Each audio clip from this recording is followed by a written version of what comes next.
सीधा आपको ले चलते हैं बरेली, जहां पर सीएम योगी आदित्यनाथ मौजूद हैं। लाइव तस्वीरें आपको दिखाते हैं। पहुंचाने में योगदान देना और वहां से स्पेशल ऑक्सीजन ट्रेन चलाना। हम लोगों ने बरेली मुरादाबाद मंडल के लिए, जहां पे पहले आसानी से यहाँ की कम खपत के अनुरूप ऑक्सीजन की आपूर्ति काशीपुर से हो जाता था, हम लोगों ने उन क्षेत्रों से भी ऑक्सीजन एक्सप्रेस के माध्यम से अतिरिक्त ऑक्सीजन पहुंचाने का कार्य यहाँ पर किया है। यहाँ पे ऑक्सीजन के सिलेंडर भेजे गए हैं, ऑक्सीजन कंसंट्रेटर भेजे गए हैं, जिनके लिए कोई अतिरिक्त आवश्यकता नहीं, केवल बिजली से वे चलेंगे। एटमॉस्फेयर से ही ऑक्सीजन को लेकर के वे ऑक्सीजन की आपूर्ति कर सकते हैं। इन सब की व्यवस्था भी यहाँ पर करने का कार्य युद्ध स्तर पर उस कार्यक्रम को भी यहाँ पर चलाया गया है। इसके अलावा ये भी प्रयास किया गया है कि हम लोग कोरोना प्रबंधन के लिए वर्तमान की चुनौती से जूझने के साथ साथ फ्यूचर की भी प्लानिंग कर सकें। हर एक जनपद को कहा गया है कि वह अभी से अपनी तैयारी करें। ऑक्सीजन की आपूर्ति के लिए हम लोग जनप्रतिनिधियों के सहयोग से, शासन के सहयोग से ऑक्सीजन कंसंट्रेटर, ऑक्सीजन के लिए एयर सेपरेटर यूनिट या प्लांट, ऑक्सीजन प्लांट, इन सभी के लिए आदरणीय प्रधानमंत्री जी ने भी प्रधानमंत्री कोविड केयर फंड से उत्तर प्रदेश के लिए 61 नए ऑक्सीजन प्लांट स्वीकृत किए हैं। हम लोगों ने राज्य सरकार के मद से मेडिकल एजुकेशन और हेल्थ की ओर से भी ऑक्सीजन प्लांट स्वीकृत किए गए हैं। और इसके अलावा गन्ना विभाग ने भी CSR के मद से हर एक जनपद में एक ऑक्सीजन प्लांट लगाने की कार्रवाई प्रारंभ की है, जिससे फ्यूचर की उन चुनौतियों से जूझने में और उन चुनौतियों का मुकाबला सफलतापूर्वक करने के लिए हम कार्य कर सकें। इस पर तो कार्य हो ही रहा है, लेकिन साथ साथ बेड्स की संख्या भी बढ़े, टेस्टिंग की क्षमता को बढ़ाना पड़ेगा। इसके लिए हम लोगों ने प्लानिंग की है और ये भी व्यवस्था प्रारंभ की है कि हर एक व्यक्ति को सुरक्षा कवच दे सके। वैक्सीनेशन उसका एक बहुत प्रमुख आधार है। वैक्सीनेशन के लिए भी एक विशेष अभियान चलाने की कार्रवाई प्रदेश के अंदर हम लोगों ने प्रारंभ की है। और मुझे बताते हुए प्रसन्नता है कि प्रदेश में अब तक 1,35,00,000 से अधिक लोगों को हम लोग वैक्सीनेशन, 45+ लोगों को, 1,45,00,000 लोगों को ये वैक्सीन दे चुके हैं। और 18 से 44 के बीच में 1 लाख से अधिक लोगों को हमने वैक्सीन दिया है, जिसमें बरेली भी पहले चरण में आच्छादित है।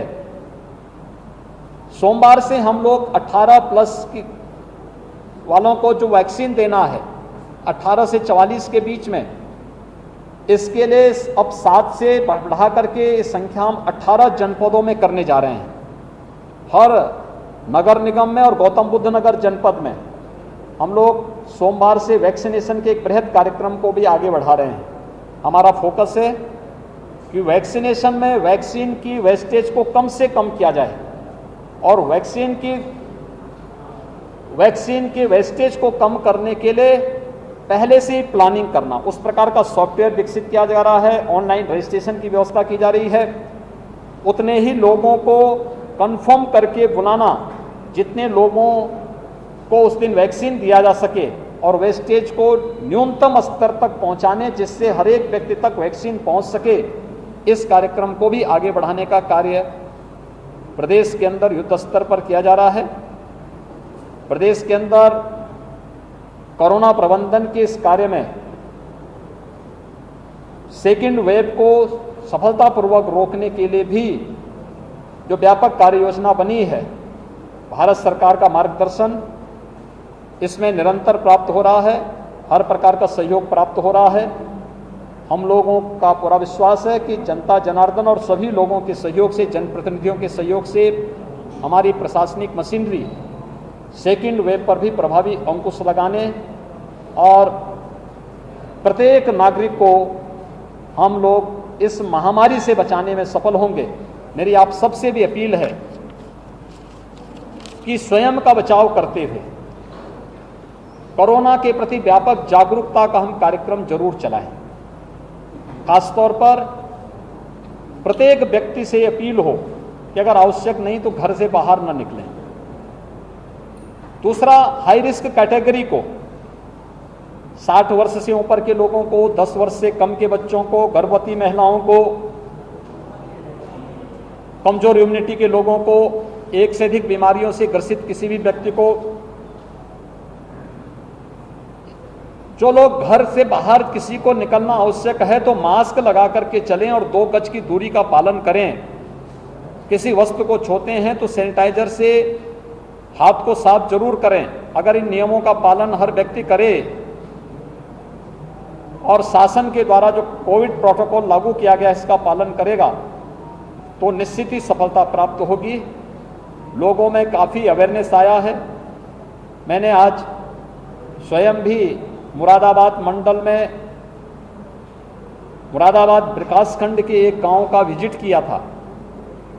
होम आइसोलेशन में जुड़े हुए लोगों से मैं वहां पर देखने के लिए गया था उन्हें मेडिकल किट मिल रहा है कि नहीं मिल रहा है।